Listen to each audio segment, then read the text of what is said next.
this is Walker from Max Kelly Fish Keeper. Today I guess I have another video for you guys. Um, this is, I guess a little bit different, or not necessarily different. And I know in my previous video I said I sometimes don't like doing these certain types of videos, but I've already had a couple of friends reach out and said, "Hey, dude, you need to adhere to your own advice." And I started laughing because it's so true. I always tell people that are asking me for advice as to, you know, how to do videos, what they should do with videos, and that sometimes they can do even videos on topics that are highly discussed, just because they might have a different take on it. And I've been really bad at not even adhering to my own advice. So today, I guess I'm going to go and do a little bit of what I preach, do as I say. And I wanted to talk about a specific species and why I keep it and why I truly enjoy it. As you guys have well known, I don't have access to a lot of different species just for the fact that the only thing that's available here locally to me is a PetSmart. And so obviously a lot of the stuff that you see in my fish room will reflect exactly that. But that doesn't mean that there isn't fish there to be had that can actually be very enjoyable. And that just so happens to be the case for me, that one of my favorite fish to keep is platies. And I know a lot of people consider them to be like beginner fish, or, you know, they don't seem to be as sought after because they're pretty common, and they're not that expensive, they're not that rare. But again, the fish that I'm keeping here is because I truly enjoy keeping them. And as simple as that might seem, I truly do enjoy platies. I find them interesting. I find their behavior very appealing to me. And so I'm going to go ahead and show you a little bit of where I keep them. That aquarium does need a little bit of maintenance. So probably what I'll do is also kind of share with you the before and after. Because like I was telling you in the last video, typically I come in here, I start working, I start doing all these things. And, you know, again, I guess today, Alex from Fathom Aquatics called me out and said, "Hey, dude, what are you doing?" Because I'm always, you know, talking about him having this very unique view on topics, even though they've already been done. And he goes, "You need to do the advice that you are handing out is good advice. Why don't you, you know, take a page from your own, from your own, you know, your own book?" So, you know, so I guess this is it.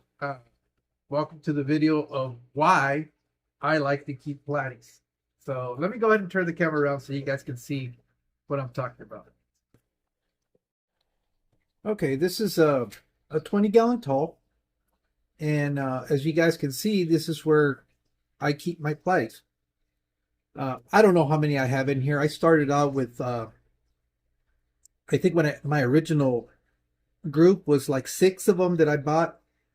And I just bought the different color variations that they had available at the store.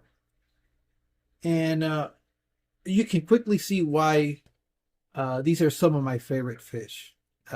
One, you can quickly have more than just the original ones that you bought.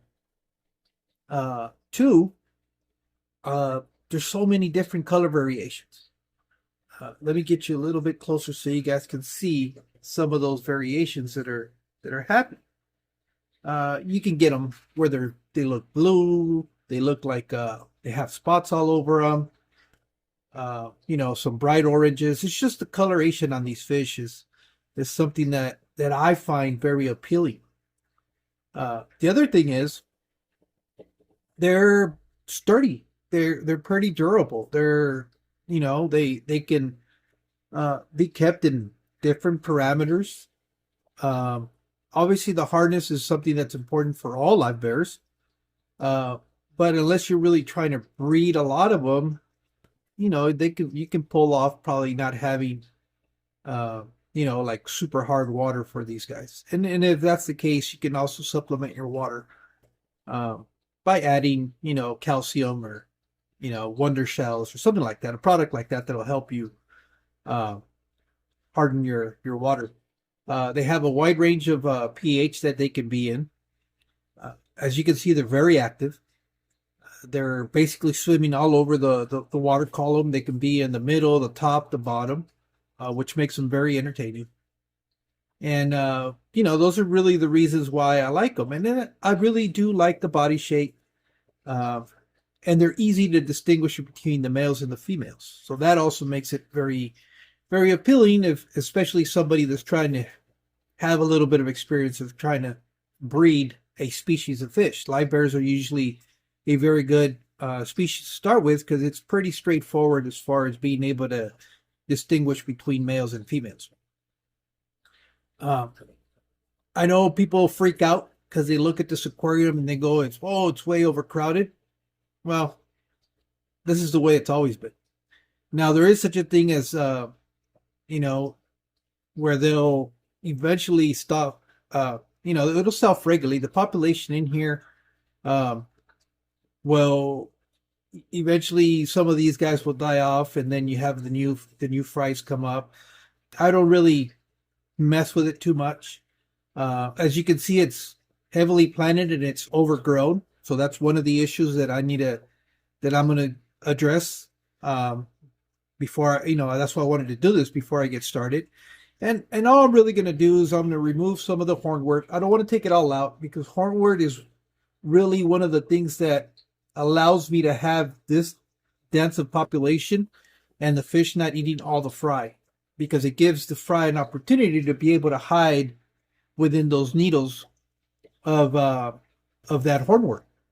What I'll do is I'll probably thin it out, a little bit more light. That's why the light is so dim. I have an actual lamp on the top, a shop light that's lighting it.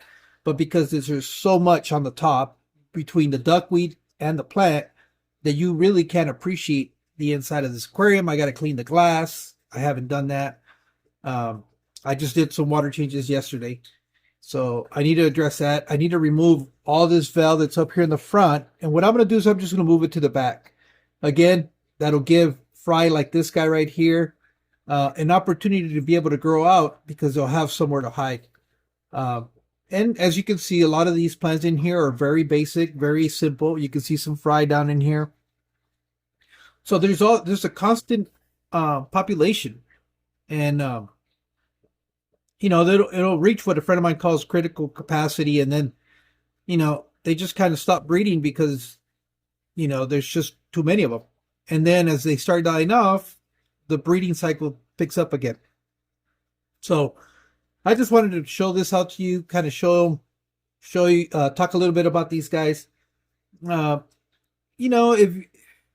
I guess these could be bred for breeding for profit, but you're not going to get a whole lot of money at the pet store. You would have to turn in a lot of these fish, although there are some of the most popular. You're not, you're going to get pennies on the dollar for them. But it also, if you can establish something like that, eventually you can probably either get enough credit or enough money saved up to be able to reinvest it into your fish room. These are not fish that are going to make you rich or anything like that. I don't think there really is a whole lot of fishes in this industry that are going to, unless you have a farm where you're mass producing fish, that you're going to have a whole lot of success breeding some of these common breeds. So there are some color morphs out there that like these guys right here. These are like the panda platies. And so those are a little bit more rare. There's just selectively bred to have that coloration. I'm not going to really have that much here. I guess one of these fish must have had that genetics in them. If I really wanted to try to create more of those, then what I would do is I would pull them out, try to get a pair, and then start breeding them to try to, set that color morph. So that might be something that I could do if I wanted to, but that's just, wanted to show you a little bit of that. I know one of my most popular videos actually on my channel happens to be about the platies because it's a beginner fish. It's a lot of, well, I hate that term beginner fish, but it's a fish that is readily available, hardy, and it could make you feel like you're doing things correctly because they'll breed. And that's usually what a lot of people that are just getting into the hobby, that's kind of exciting when you start seeing little fry. So that's pretty much it for these guys. There's a lot of other videos out there that'll talk about parameters and all that. The reality is I keep mine in tap water. And I'm not even running a heater in this. I do heat my space. Matter of fact, the temperature in there right now is probably in the low 70s. Let's see. 75 actually. So, but that's because I'm heating the entire fish room. The Variatus platy can actually dip into a little bit colder temperatures, and they can be kept outdoors out here in Arizona. But these guys are here. I know a lot of people are going to freak out and say that I got too many and I have to get them a bigger space. Eventually, I probably will. As I start reconfiguring the fish room, they'll probably go into 55 gallon. Just have them. I do have shrimp in there. I was putting in all the colds in there, thinking that they might eat them. But as you guys can see, these guys are everywhere. And they keep reproducing. So if they're eating them, they're not eating them quick enough. And, I'm starting to get more shrimp out of that. A lot of these they're not going to be the high quality Neocaradinas just because, again, these are all culls. These are all ones that I was pulling. You might see one or two in here that are really colored up. And that's just because, they're throwing, when they have shrimplets, you will get some of those variations. So basically that blue one that's in there, I could pull it and put it in a different aquarium and hopefully try to create more of those. But I just kind of let things be. I don't, like I said, I don't really constantly mess with my aquariums. I'm not constantly trying to rescape. That's not what I do. I just let them be and thrive. And obviously I'm doing something right because you can see how many of them there are in there. So enough of that. Let me go ahead and start working on cleaning this up, do my maintenance, move some of these plants over, and just kind of lighten up on the duckweed. I mean, not the duckweed, the hornwort. And that would be pretty much it. So let me go ahead and get the stuff that I need, and I'll show you what it looks like after I'm done. All right. I'm going to try to lighten up. I don't want to get rid of a lot of this hornwort, so I'm just going to remove some of it. But this is all, you can see how long these are. So I'm just going to take and trim some of these so that I'm not pulling the entire thing out. So this is how long it grows. As you guys can see here, I'm just going to put it in here.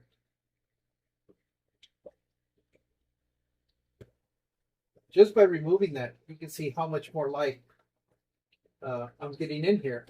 And I'm still going to keep all of this here. I don't want to get rid of it. Like I said, this gives fry a place to be able to hide out and grow. I do need to remove some of the duckweed up here. So these guys are just 99-cent colanders. You get like a pack of like 3 different sizes. I find these real handy for scooping up stuff like duckweed and not so much fish. Although you can do it. I use them a lot for shrimp too. But basically this is just to help me clean up some of the duckweed that's in here. And all I got to do is just kind of run it.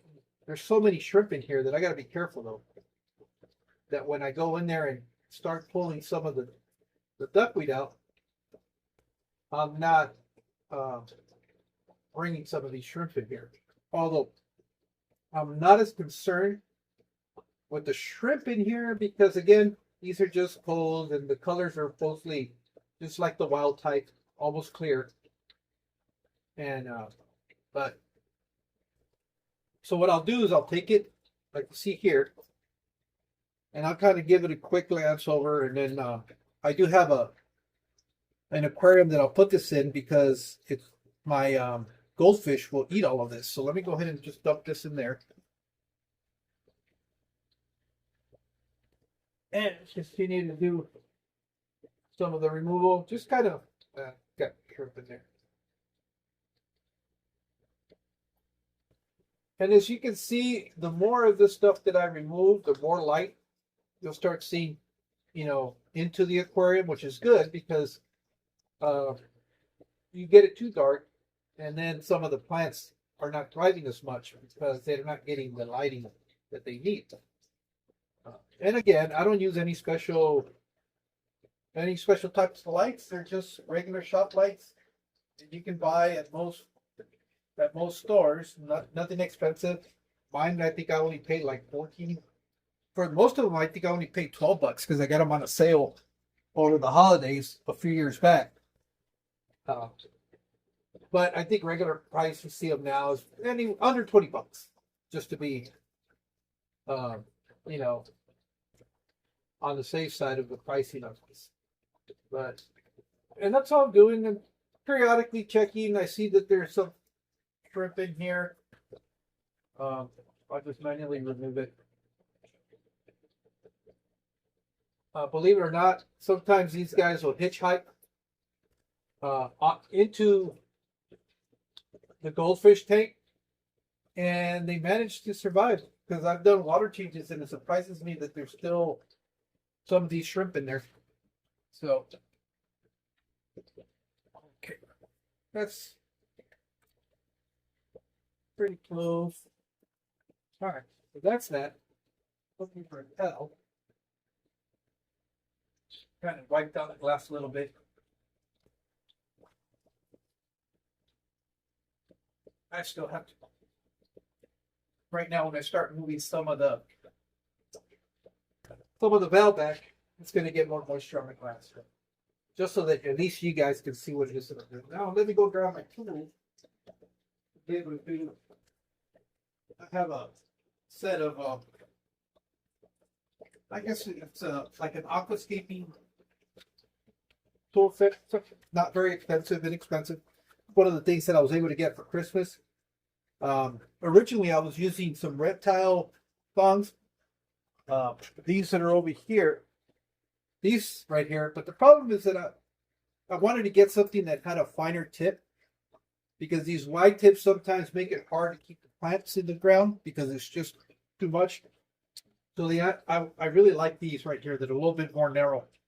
And it makes it a little bit easier to do some of the work that I need to do. So let me remove all the stuff that's in the front, and I'm gonna try to find a spot for it in the back. I don't necessarily want to pull it out and get rid of it, just because it's a pretty heavy stocked aquarium, and it's pretty balanced right now. You can see there's not a lot of algae, and if I remove these, I might create an imbalance in the aquarium, and I don't want to do that. So all I'm going to do, and this is just for aesthetics, I could totally leave it like this, but because I do enjoy watching the fish, I want to be able to see them when they're up here in the front. Now, that might change a little bit of the behavior because they feel confident because they have areas where they can hide out.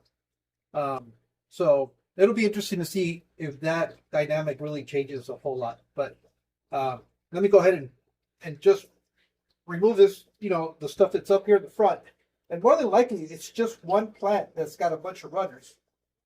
To be honest, yep, there you go. You see these little lines right here? These are the way that these plants reproduce. They're called runners.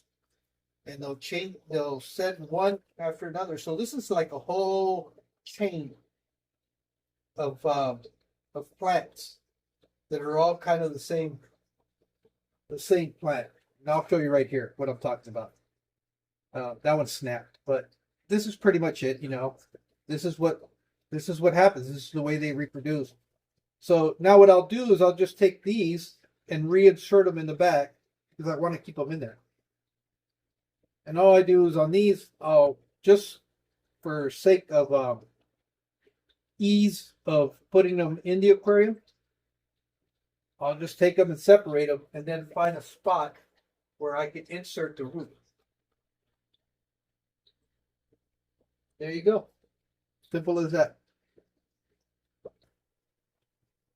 And I just trim these off the sides just because it makes it a little bit easier to find a place where they won't get caught up. And I'll be able to find the bottom of the aquarium and reinsert them. Now you are noticing that there's a little bit of kick up in here. I don't gravel back my aquariums. The only thing I do in here is do water changes. You know, periodically I'll do a water change. And the reason I don't gravel back is because a lot of this soil is just inert. It's just sand and gravel. So all the waste, if you can see in here, starts working its way into the substrate, and that's what the plants are feeding off. So that's why I don't gravel back any of my aquariums. I don't do it for any of them. So this will create a little bit more of a dense a jungle, for lack of, I guess, of a better term. And it just creates this heavily planted aquarium. So you can see just by removing those plants up here from the front that are a lot longer, you can see a little bit better. I could do a water change after doing all of this just to remove some of the particles that are in there. But if I leave it alone overnight, by tomorrow, it'll be back to being crystal clear. And that's just because I am, you know, pulling stuff out of the aquarium and disturbing the surface. So this one I think I'm going to move back just because it's too far up in the front. You can see whereas I'm pulling them up, I don't have any soil, because if I had soil, these would be black. And I could show you the different aquarium that is dirty. This is just sand and gravel and fish waste. Fish waste being the fertilizer for these plants. And these are pretty low requirement plants. They don't require any highlight. They don't anything special. And that's why I like them. I like to keep it simple.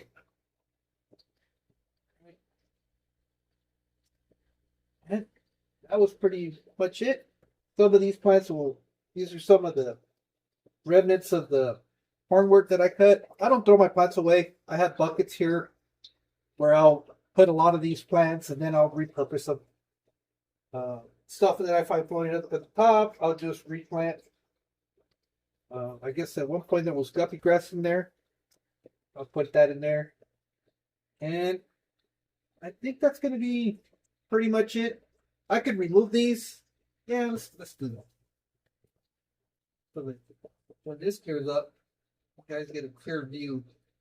And all that you see there, that's all the detritus from the platies that's being kicked up.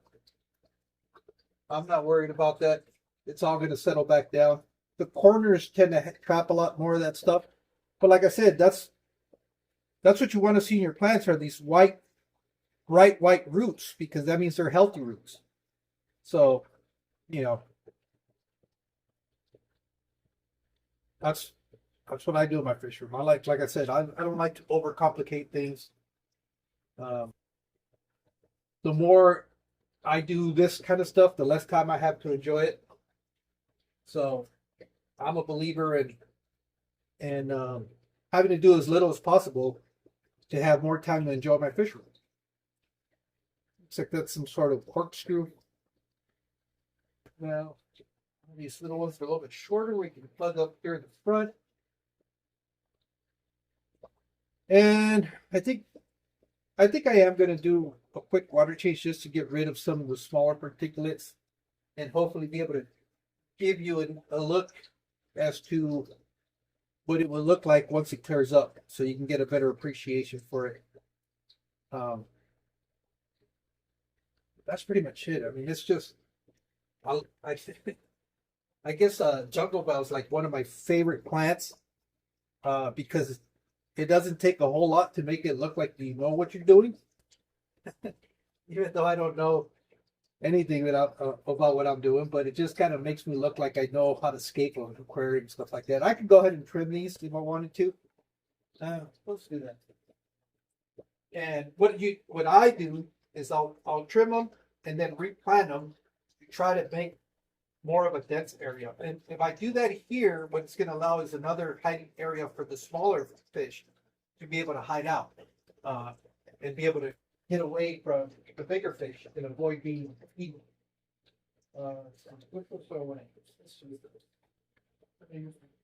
Curved scissors. And these are the first ones, my original set, which I like, were these two. I had some straights and some curved ones. And these work fine for here too. For these aquariums, it's fine because my arm is long enough where it allowed me to reach in and be able to trim them. And without too much of a problem. The problem is when you start getting in some of the taller aquariums, that's where I was, you start getting your armpit wet. And that's when you know you need something that has a little bit more of a longer reach. But that's pretty much it. I could possibly trim that one. I'll see right now. And then I just take these again. I like to pull off just a couple of the bottom leaves and just grab them from there and replant them. Just find a spot and get them to stay. Same thing with this one. Just remove a couple of the bottom ones. Why? I don't know. I think I saw it somewhere in a video. I don't know if this really matters or changes. I saw somebody else do it. Didn't really question it when I was starting out. It's just the method that I've continued to use. I guess I could trim that one just so that it looks a little bit more symmetric. Definitely this. I could trim those. Let's go ahead and do that. We're already here.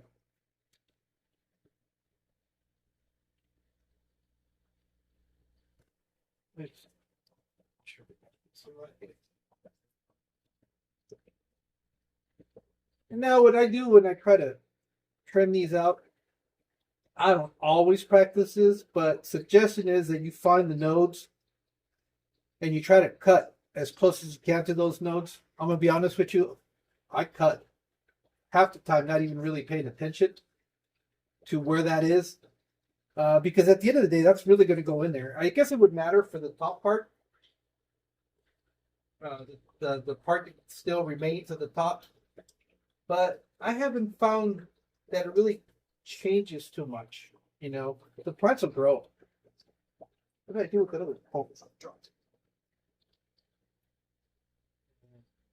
When they're like real stemmy like this, usually I'll trim it down to a point where it's a little bit shorter, so you don't have that long free meat.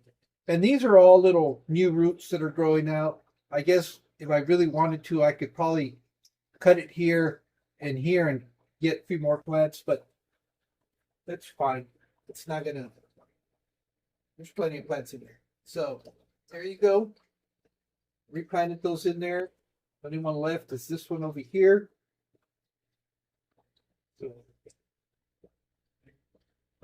don't want to cut that. Put it there. Again, just remove some of the ones in the bottom.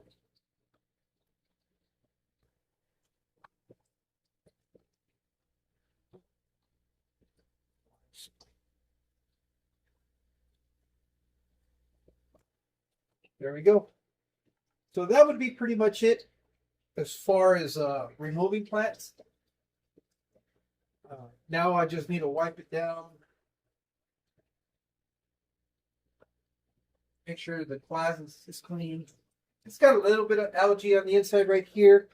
I could take my scraper and scrape that off.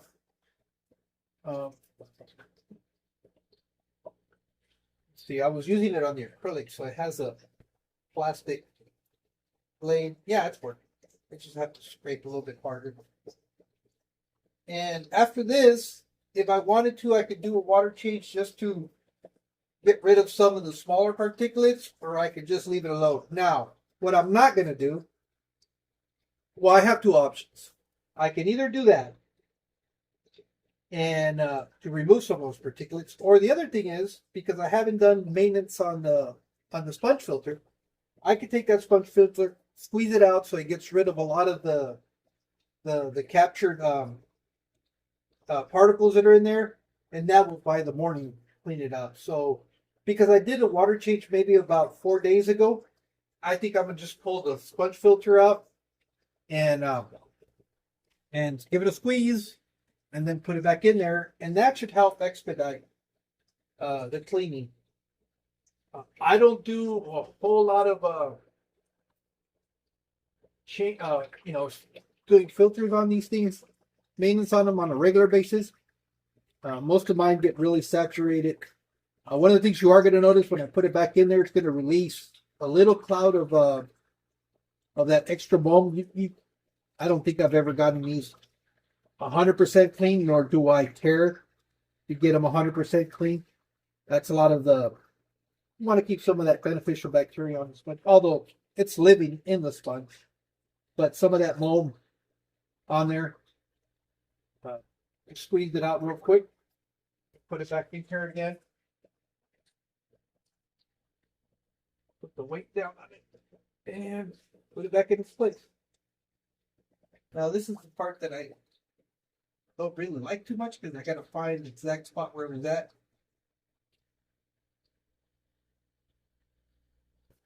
Oh, this is too far down.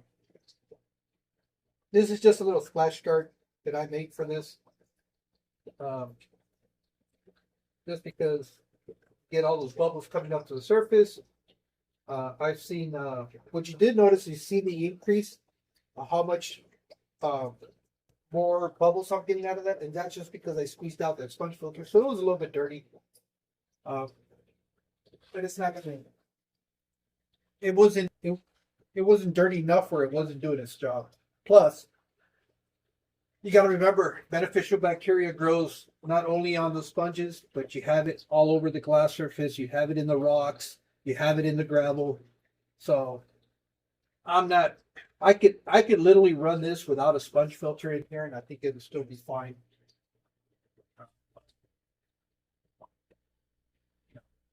I have it, so I use it. I'm not going to worry too much about it. Glass, and when it comes to the glass that I clean, I don't clean the sides or the backs because I feel like it gives the fish a little bit more privacy. They don't get startled as to what's going on around them, and it makes them feel a little bit more secure in the area that they're in.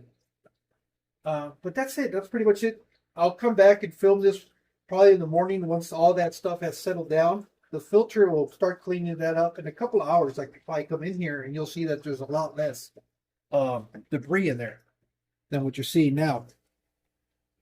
But that's pretty much it. That's the process of what I do. That would be my maintenance as far as trying to remove some of this area so that I can appreciate the fish a little bit better. They probably don't appreciate it because now they're going to start shying away, and you can see already that they're hiding out in the back where the plants are at because they don't feel as secure when they were up here.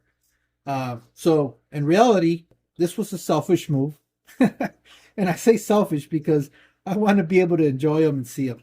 But I really didn't have to do it. It wasn't required. The fish are going to be fine. So, okay.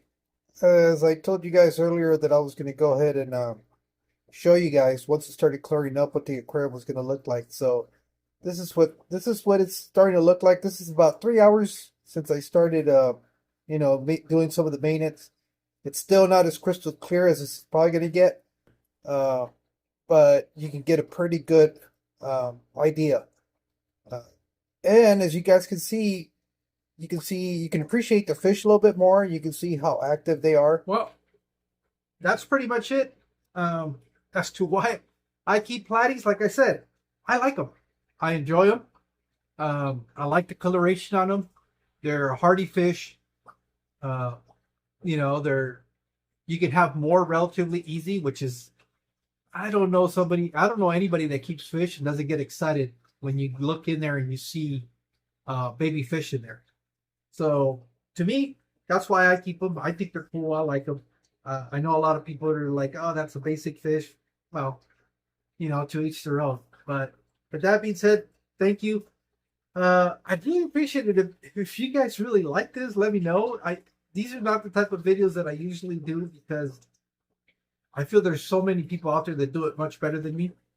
That I don't know if I could do justice to a video like that. But I'm really adhering to what Alex, Fathom Aquatics, kind of challenged me to do something like this. So here you have it. So Alex, this is to you, buddy. I hope you're happy. And well, hopefully I'll see you soon. And if you didn't catch the live stream today, you might want to go check it out. I got to talk to Danny from Danny Aquatics. Really interesting guy. Another guy from Texas that I've met, and you know, he's a good guy. One of the, not that there isn't any good guys in this hobby. Seems like almost everybody that I've had an opportunity to meet, it's pretty much the same thing. But you know, really nice people, really down to earth people. So hopefully you can go check that out. And be on the lookout for more of those live streams. So with that being said, thank you, and I'll see you guys soon. You guys take care.